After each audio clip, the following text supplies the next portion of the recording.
Okay, we're going to look at writing inequalities from word problems today. I took some of this from a Mrs. Roche, but part of this I did for myself.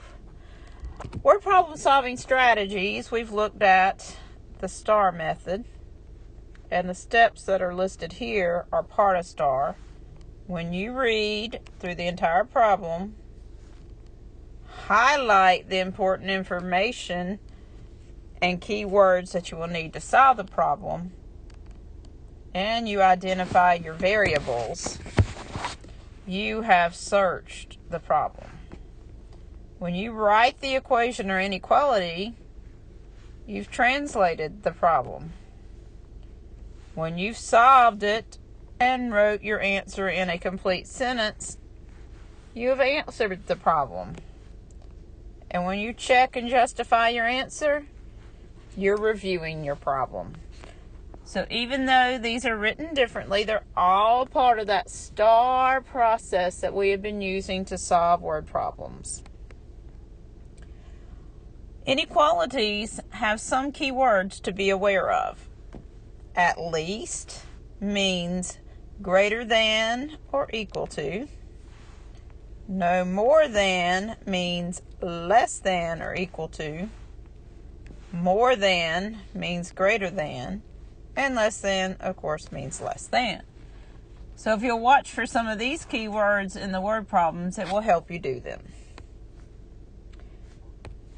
Example 1. Keith has $500 in a savings account at the beginning of the summer. He wants to have at least $200 in the account by the end of the summer. He withdraws or takes out $25 a week for a cell phone bill.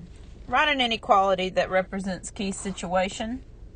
So we're just writing the inequality, and that is it. So we're going to look at this. So Keith has $500.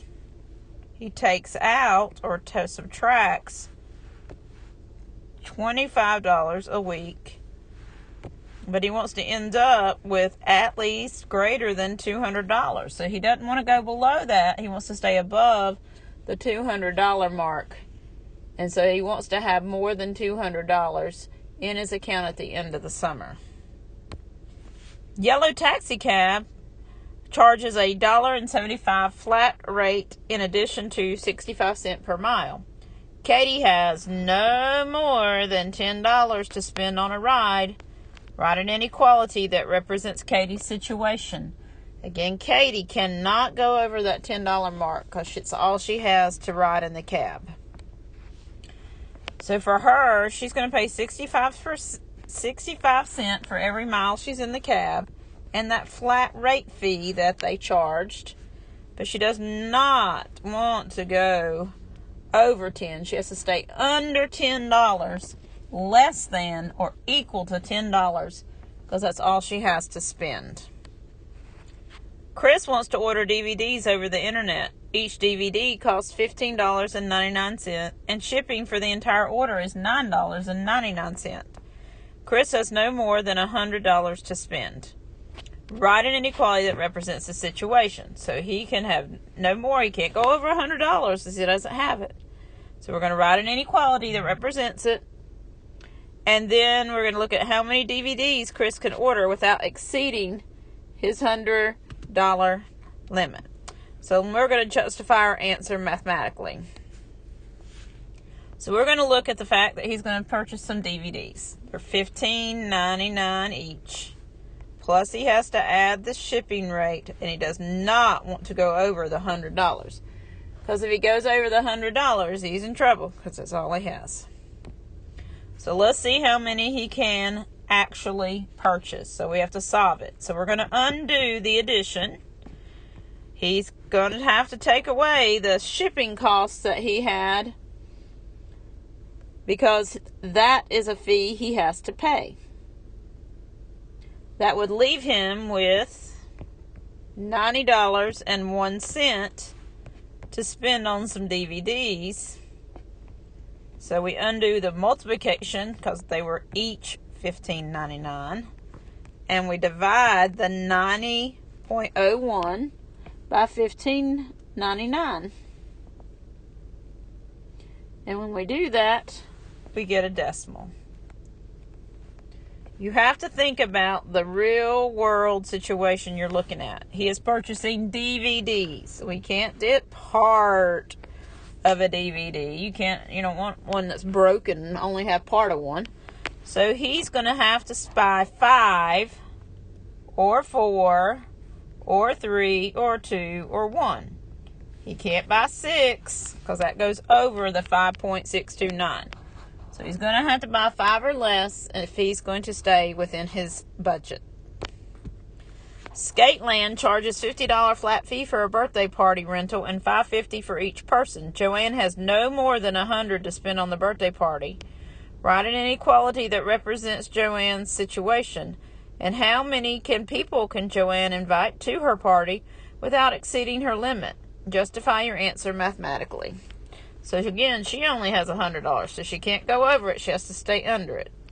So here's her inequality. It's $5.50 a person. She pays that $50 fee. She has to stay under $100. So we're going to take away the fee that she has to pay. So she had $100, but once she pays that fee, she only has $50 left. And each person costs $5.50. So we're going to undo that with division, and we're going to find out the number of people that she can invite. So 50 divided by 5.50. And again, we get P is less than or equal to 9.09. So she has to have 9 or less people at her party. So she's one of those people, so she can invite 8 or less, because she is one of the 9. So she only can have 9 people total. She's one of the 9, so she can invite 8 or less friends. She has more than 8 friends show up, and then including herself at her own party would put her over the 100. So she's got to do 8 or less friends, 9 or less people. Okay, Daniel had $25 to spend at the fair. If the admission to the fair is $4 and the rides cost $1.50 each, what's the greatest number of rides he can go on? So he cannot spend more than $25. He must pay $4 to enter the fair and $1.50 for every ride. So in order to figure out how many rides that this child, Daniel, can go on, we have to solve this equation. The opposite of 4 is minus 4. That leaves $1.50 a ride. He'll have $21 left after he pays admission into the fair. Then undo the multiplication, and the number of rides that he can ride and still stay in his budget is 21 divided by $1.50 or 14. So he has to ride 14 rides or less. He can't ride 15. He doesn't have enough money. So he has to take 14 rides. He could ride exactly 14 or anything less than that. So if he decides not to ride a ride at all, that's fine. He could ride 1 ride if he wanted to, 2 rides. He could ride 3 rides and go buy some cotton candy. But he can't, if he only rides rides, he can't ride more than 14. He runs out of money. The 7th grade class is putting on a variety show to raise money. It costs $700 to rent the banquet hall they're going to use. If they charge $15 for each ticket, how many tickets do they need to sell in order to raise at least $1,000? They want to raise more than $1,000. The least amount is $1,000. They're going to charge $15 a ticket, but they're in the hole from the get-go, $700. So they're in the hole from the get-go because they have to pay that banquet hall fee. So we have 15T minus 700. It's greater than or equal to 1,000. We're going to have to add on to the amount they're trying to raise the $700 fee. So we're undoing the subtraction. And then we're going to undo the multiplication. So the number of tickets that they're going to have to sell is 113.3. Now, we know that you can't sell just a third of a ticket, so this does have a decimal in it. And when we really think about this problem, even though it has to be bigger than 113.3, in reality, the least number of tickets they can sell is 114. Because 113.3, you can't sell part of a ticket. It's got to be more than that. So the next whole number is 114. So unless the 7th grade class actually sells 114 tickets, they're not going to make their goal of making $1,000 or more. Kevin has $25. MP3 play downloads cost 75 cents each. How many songs can he download and still have 13 left to spend? So when Kevin takes his $25 and starts purchasing the MP3s of 75 cents each, he still wants to have $13 left. So he doesn't want to spend over how much? He wants to have 13 left. So what's 25 minus 13? That's $12. So he cannot go below the $12. So he can't go below that. He has to stay at the $12 or more than the $12. He cannot go below the $12. So he wants to have more than $12 left. So he has the $25 that he has. He's going to take away this for each of them. And he wants to have left $13. And so once he spends this money, he wants to have at least $13 left to spend. So it's got to be greater than or equal to 13. So we're going to take away the 25. And we're going to get negative 0.75 greater than or equal to negative 12. And I really should have put that right there, because this right here is the actual equation. Take away the 25. Now we're going to divide by 0.75, and that is a negative. And guess what that does? It flips our inequality symbol. And so if we take the negative 12 and we divide it by the negative 0.75, we're going to get 16. So what he needs to do is he needs to stop at 16 so he can still have his $13 left.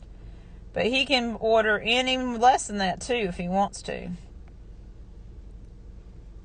He can download 16, but if he downloads 17, he'll go under his $13 that he wants left. He wants to have more, 13 or more dollars left at the end of his purchases. Trinity has $500 in a savings account at the beginning of the summer. She wants to have at least $200 in the account by the end of the summer. She withdraws $25 each week for food, clothes, and movie tickets. So we're going to write an inequality. So she has the $500, right? She wants to have at least $200, so greater than or equal to $200, but she takes out $25 a week. So we want to find out how many weeks she can keep going at this rate. And so how many weeks can she withdraw that amount of money? So we have our $500. We have the $25 a week. She wants to end up with more than $200. So we're going to take $500 away. And then we're going to divide by negative 25. It's flipping our inequality sign. Remember that. We're going to flip it because we're dividing by a negative. So when we divide that, we get 12. So she can withdraw up to, she's got to be less than 12 weeks that she does this. If she does this more than 12 weeks, she's going to end up not having more than 200 or equal to 200 in her account. So she can't do this, live this way for more than 12 weeks and still end up with having more than $200 in there. So she's got to either stop at 12 weeks, she's got to quit doing food, clothes, or movie tickets, or she's got to get a job to get more money in her account. But just starting with the beginning of the summer and trying to end the summer after 12 weeks of summer, if she goes any farther than 12 weeks in the summer, then she's in trouble. So she needs to figure out how many weeks there are in the summer and make sure that she can meet this goal. Now it's your time to try some problems. So there is a worksheet with some problems for you. I think there are 6 of them that you can try on your own and see how you do.